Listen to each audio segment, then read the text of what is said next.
امام علی علیہ السلام رستے سے گزر رہے تھے، دیکھا ایک شخص وضو کے دوران پانی کو ضائع کر رہا تھا۔ بس امام علی علیہ السلام قریب آئے اور فرمانے لگے، اے شخص، میں نے اللہ کے رسول سے سنا کہ پانی اللہ کی رحمت ہے، اور جو انسان ضرورت سے زیادہ پانی کو ضائع کرتا ہے تو یوں وہ پریشانیوں اور مصیبتوں میں گرفتار ہو جاتا ہے۔ یاد رکھنا،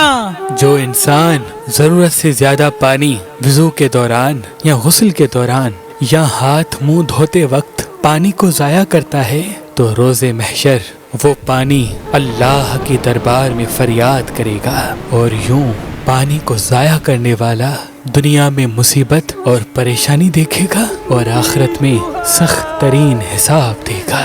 میں نے اللہ کے رسول سے سنا، جس گھر میں گھر کا کوئی فرد پانی کو ضائع کرتا ہے تو اس گھر سے اللہ اپنی رحمت کو ہٹا دیتا ہے، کیونکہ پانی زندگی کی ضمانت اور اللہ کی رحمت ہے، اللہ کی رحمت ہے، اور اللہ کی رحمت ہے۔